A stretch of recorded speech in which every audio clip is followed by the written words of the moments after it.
The cabin stood quietly on the edge of the forest, surrounded by tall pine trees and a little stream that curved around its side.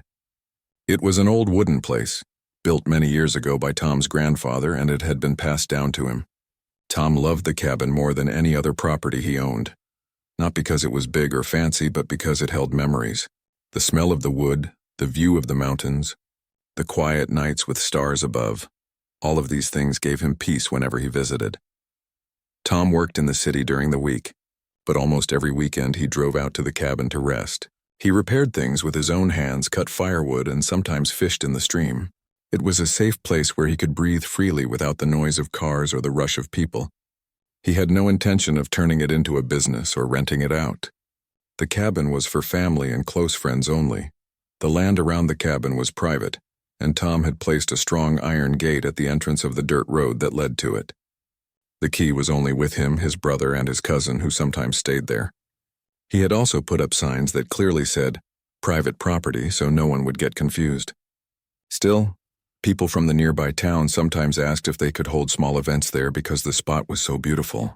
Tom always said no politely. He valued privacy more than money.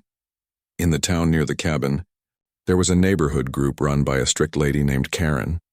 She was the head of the homeowners association, and she liked to control not only her neighborhood but also things that had nothing to do with her. People often rolled their eyes when she walked into a room because she had a way of speaking as if she owned everything.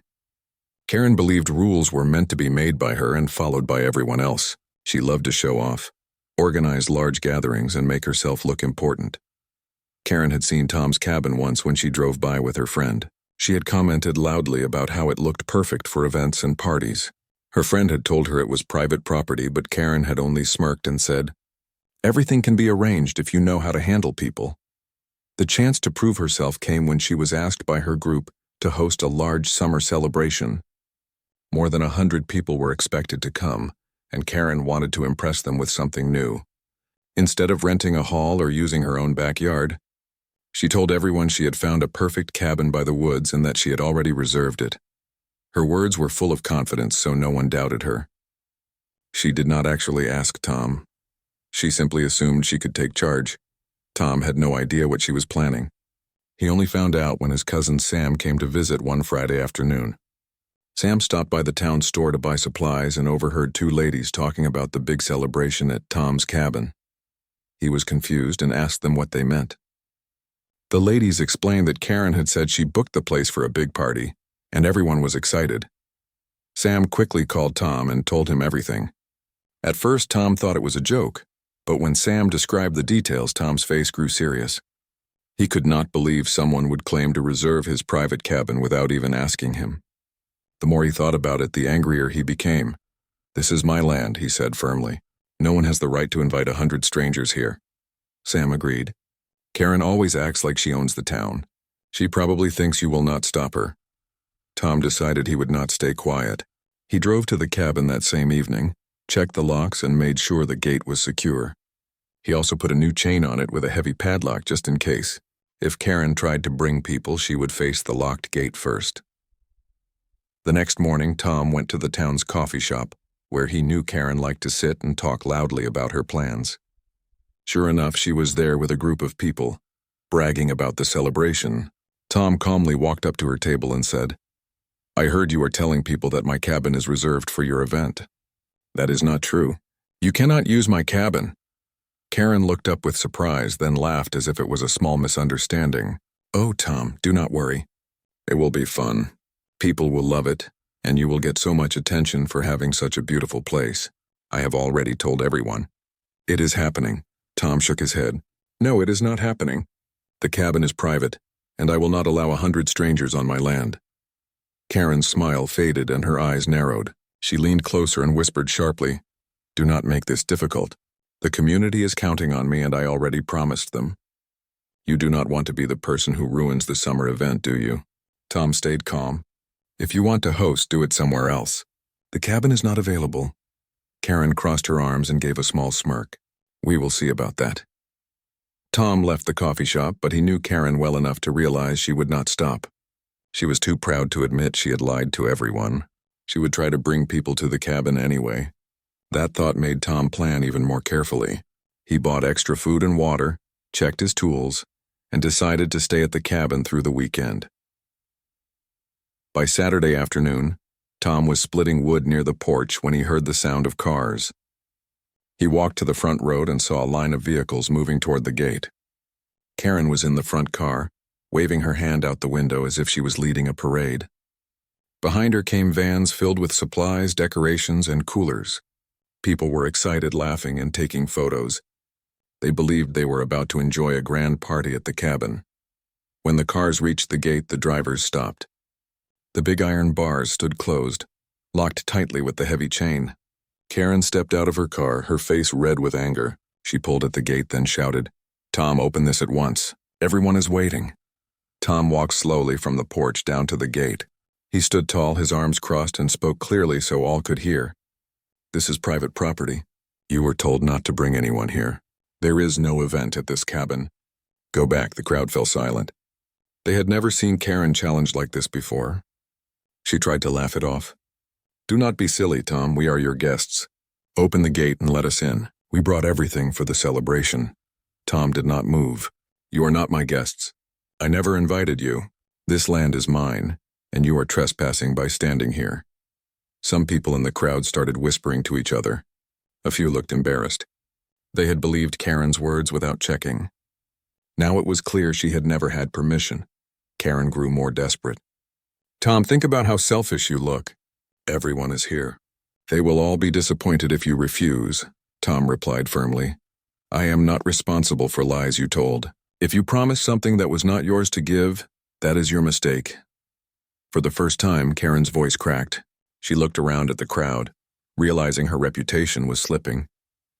She tried to regain control by ordering everyone to wait while she sorted it out, but Tom knew the truth was already clear to them.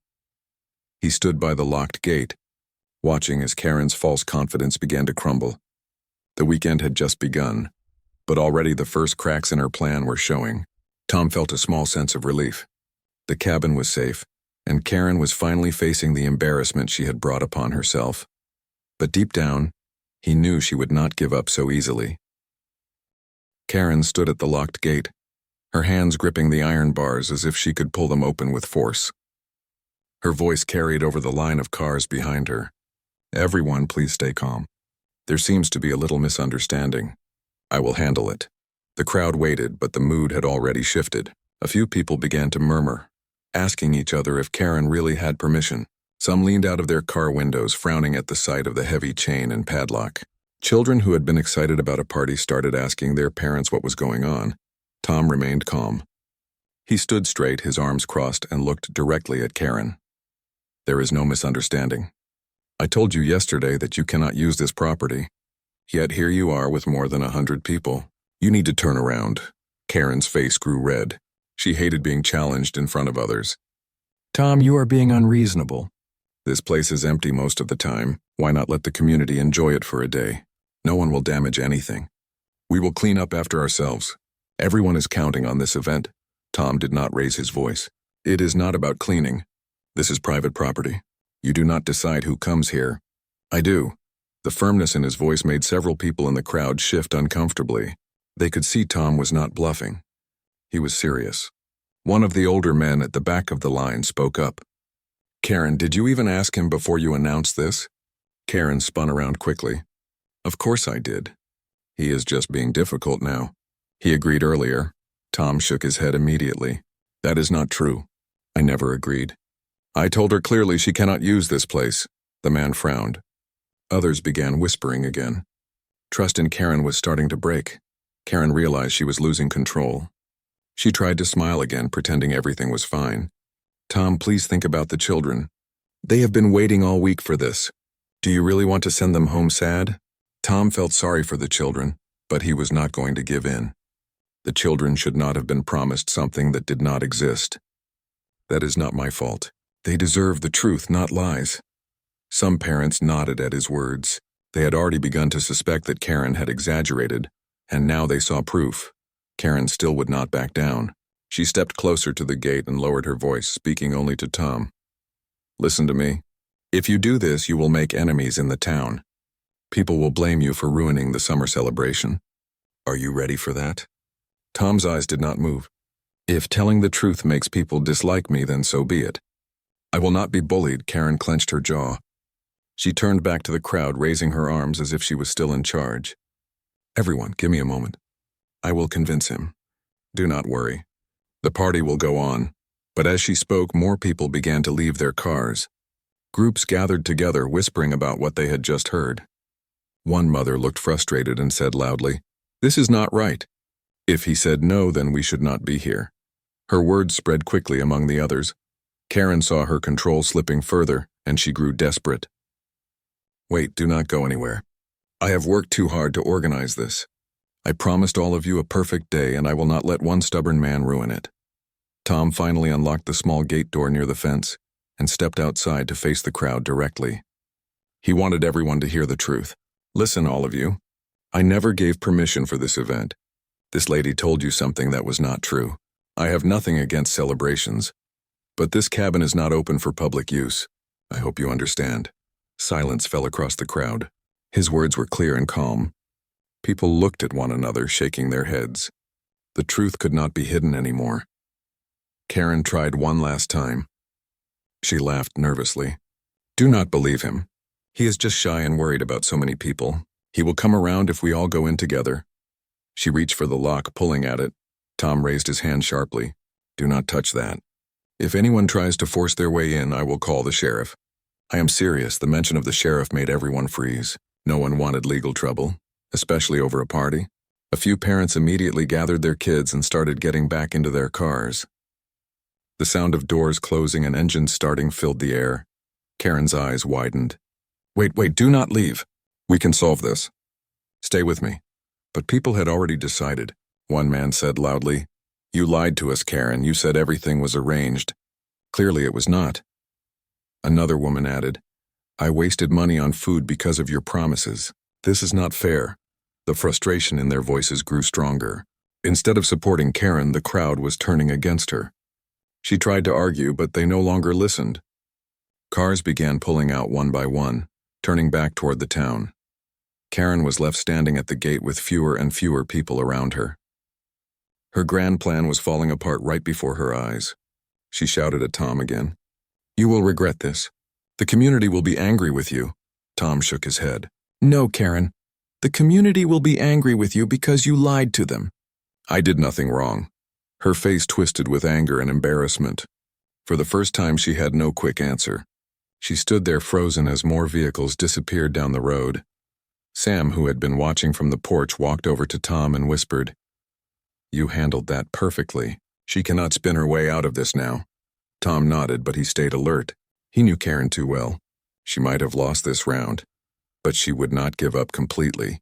She was the kind of person who could not accept defeat. By the end of the afternoon, only a handful of people remained with her. They were close friends who still believed her excuses, though their faith was shaky. Karen finally waved them back to their cars, saying she had another plan. Her pride would not let her admit total failure in front of them. As the last car drove away, Karen turned and glared at Tom one more time. "This is not over," she said through clenched teeth.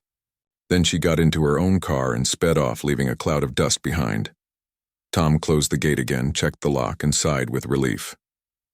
The cabin was safe, but the battle with Karen was far from finished. That evening, as the sun set behind the mountains, Tom and Sam sat on the porch with mugs of coffee.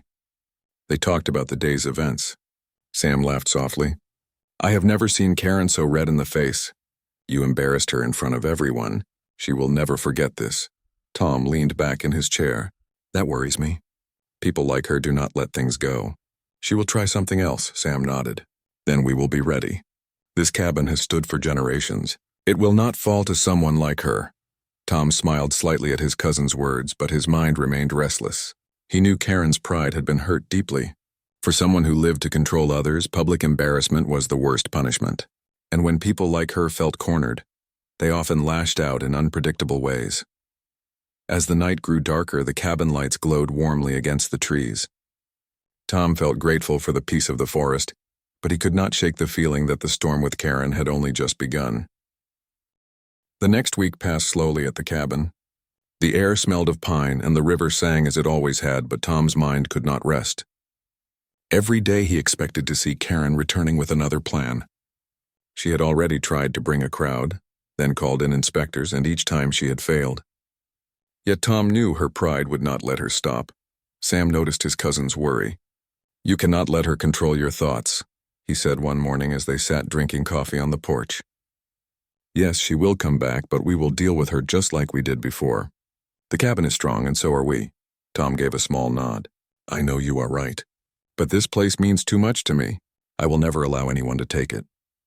In town, meanwhile, Karen was sitting with her closest circle of friends, her face tense with determination. She could feel her influence slipping away. Many neighbors no longer trusted her. Some avoided her altogether. Her failed promises and the embarrassment at the cabin gate had damaged her carefully built image. But Karen was not the kind of person to admit defeat.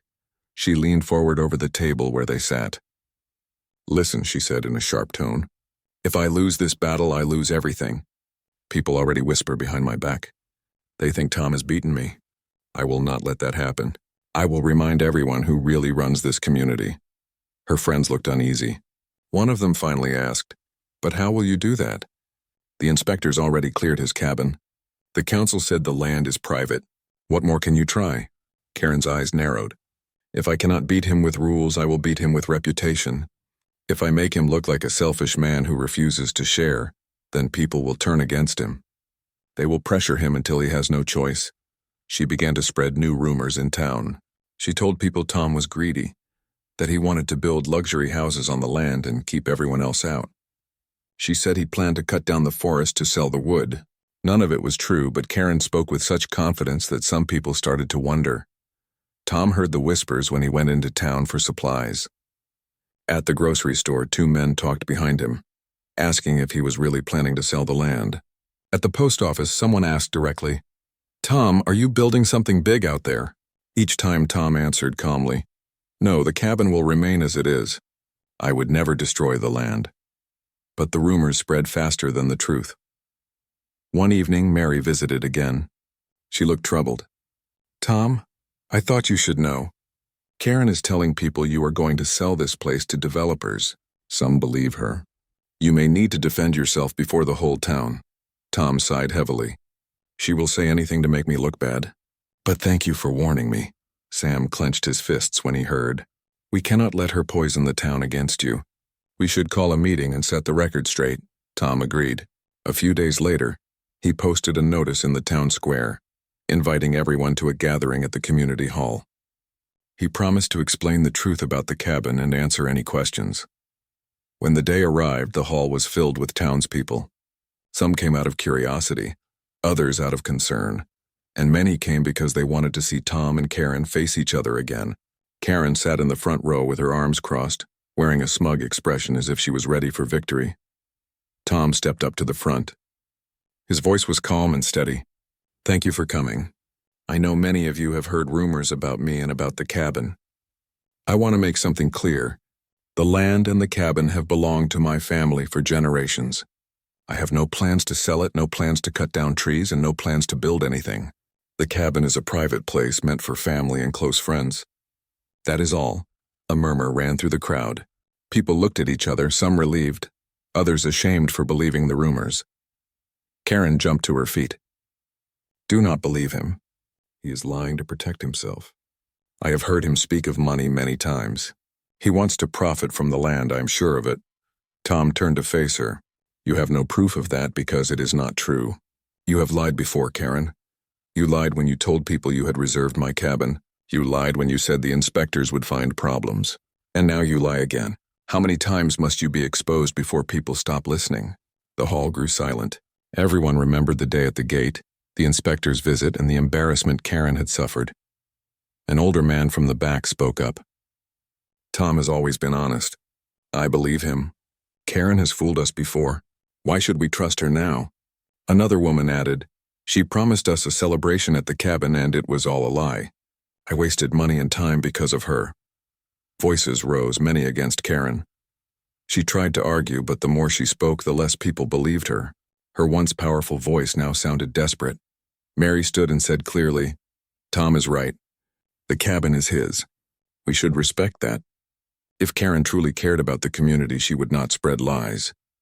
The crowd nodded in agreement. For the first time, Karen felt the weight of the town's rejection. Her face turned pale. She sat down slowly, her head bowed as people began to talk among themselves in support of Tom. When the meeting ended, many came to shake Tom's hand. "Thank you for telling the truth," they said. "Do not worry, we stand with you." Tom walked out of the hall with Sam at his side. "That went better than I expected," he admitted. Sam smiled. "Because you spoke with honesty. People can see the difference between truth and pride." But Tom knew Karen was not done. He had seen the fire in her eyes even as she sat in silence. She might have been humiliated again, but her stubbornness was unbroken. Sure enough, the next day, Karen visited the town's lawyer. She asked if there was any way to challenge Tom's ownership of the cabin land. The lawyer listened carefully, then shook his head.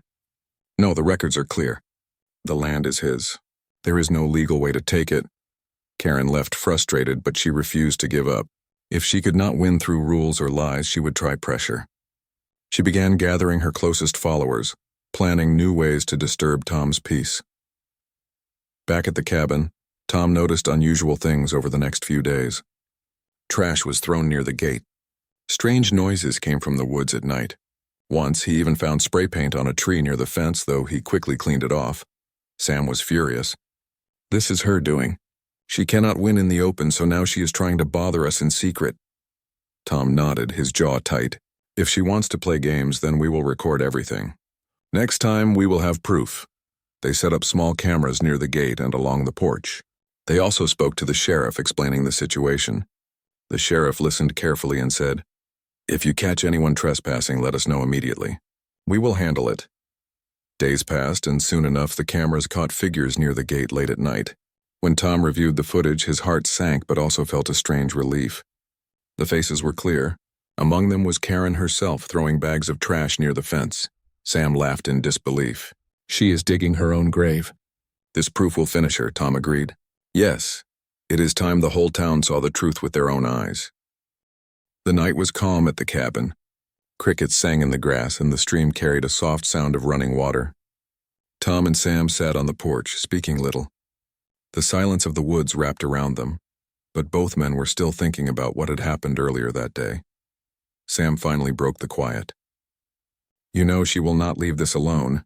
Karen's pride is too big. She will come back with some excuse or plan." Tom nodded slowly. "Yes, that is why I am not letting my guard down. The cabin means too much to me. I will protect it no matter what." The following morning, Tom walked to the nearby town to buy bread and supplies. As he stepped into the bakery, he could feel eyes on him. Some people gave him polite nods while others whispered to one another. Word had spread quickly about the failed party. Everyone knew Karen had promised the cabin without permission and had been exposed at the gate. An older woman named Mary, who often spoke kindly to Tom, approached him with a smile. "Good morning, Tom. I just wanted to say you did the right thing yesterday. That woman has been bossing people around for years. It was about time someone stood up to her." Tom gave a small smile. "Thank you. I did not want to cause trouble, but I had no choice." Mary shook her head. "You should not feel guilty. She lied to everyone. Do not worry. People are beginning to see her true nature." Her words brought Tom some comfort, yet he knew Karen was not finished. She cared too much about her image to let such embarrassment remain unchallenged. Back in her neighborhood, Karen was pacing her living room. Her closest friends sat around her, listening as she ranted about what had happened. She could not believe she had been humiliated in front of so many people. "That man thinks he can embarrass me? He thinks he can make me look like a liar?" She fumed. One of her friends, a timid woman named Susan, tried to calm her. "Maybe it is better to let it go, Karen. People are upset already. If you push too hard, it could get worse." Karen snapped her head toward Susan. "Let it go? Never. If I let this go, my reputation is ruined forever. No, I will show him that I am not someone to be messed with." Her pride was like a flame that only grew stronger the more it was challenged. She sat down with a notebook and began scribbling ideas. She thought about calling the town council, about making rules that could affect Tom's land or even spreading more lies. Anything that could put her back in control. That same afternoon, Tom and Sam were repairing the wooden railing near the porch when they heard footsteps. A young man from the town named Peter approached the gate. He held a small basket of fruit and waved nervously. "Hello, Tom," Peter called. "I hope I am not disturbing you. I just wanted to bring this as thanks. My family was at the gate yesterday. We were frustrated at first, but later we realized you were right. Karen misled us. I wanted you to know some of us support you." Tom walked over and accepted the basket with a grateful nod. "Thank you, Peter. That means a lot. I did not want anyone to feel cheated." Peter smiled weakly. "Most people are beginning to see through her lies now. But be careful. Karen is angry. She has been talking about you all morning in town. I think she is planning something." After Peter left, Tom turned to Sam. "He is right. She will not stop." "We need to prepare," Sam agreed. They spent the rest of the day strengthening the fence, checking the locks, and making sure the cabin was secure. Tom even placed a sign at the gate with bold letters: "Private property. No trespassing. Violators will be reported." The next day, Karen made her move. She walked into the town hall with a folder of papers demanding to speak with the council. She tried to argue that the cabin was part of the community area and should be available for events. The council members listened politely, but when they asked for proof, she had none. "This land has been private for generations," one council member said. "It belongs to Tom's family. You have no authority over it." Karen forced a smile, but inside she was boiling with rage. She left the meeting with her friends, whispering that the council was too weak to take action. Still, she was not ready to give up. That evening, Tom noticed unusual movement near the edge of his land. He and Sam spotted a group of teenagers walking along the fence carrying cameras. They were taking photos of the cabin and laughing loudly. Tom called out to them, "Can I help you?" The teenagers froze. One of them shouted back, "Karen told us to get pictures. She says this place is unsafe and will be taken down soon." Sam's jaw dropped. "She is spreading lies to kids now?" Tom shook his head, frustrated. "Go home," he told them firmly. "You have no right to be here." The teenagers ran off, leaving Tom and Sam both angry and concerned. Karen was clearly trying to create trouble by making the cabin look like a danger to the community. Days passed, and the tension grew. Tom could feel the weight of Karen's schemes pressing against him, yet he also noticed something else. More and more people from town came quietly to his gate, not to fight but to offer support. Some brought pies, others brought firewood, and many simply gave him encouraging words. Mary visited again and told him, "Do not worry, Tom. We know the truth. Karen is losing her grip on people. They are tired of her games." Tom thanked her, but he still remained cautious. He knew Karen was clever and persistent. She would not stop until she either won or completely lost. One Saturday morning, Tom was splitting logs when Sam came rushing from the road. "She is here again," Sam said. "And this time she is not alone." Tom looked up and saw Karen approaching with a small group of people. Unlike before, these were not party guests. They carried clipboards and wore badges. Karen was walking proudly beside them, pointing toward the cabin. Tom wiped his hands and walked to the gate. "What is this now?" he asked calmly. Karen raised her chin. "These are inspectors. I filed a complaint that your cabin is unsafe and violates community standards. If they find problems, you may be forced to close it." The inspector stepped forward, polite but serious. "We received a formal complaint. We are here to check the property." Tom's heart sank. He knew Karen was behind this, but he also knew he had nothing to hide. He opened the gate carefully and let them in, while Karen followed closely behind, smiling like a victor. The inspectors walked around, checking the structure, the porch, the fence, and even the water system. They asked questions, and Tom answered honestly. Sam watched closely, making sure Karen did not interfere. Hours later, the inspectors finished. One of them looked at Tom and said, "Everything here is in good condition. We see no safety issues. The complaint was unnecessary."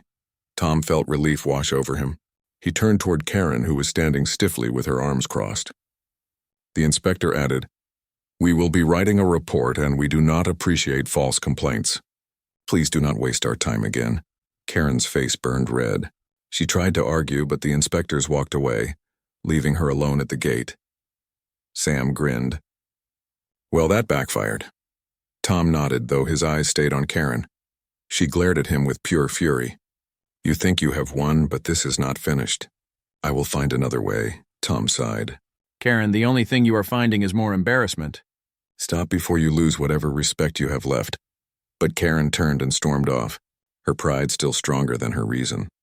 As evening came, Tom sat on the porch once again, watching the sun dip behind the hills.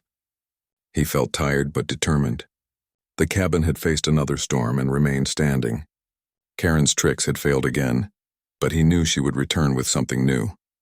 The battle was not over.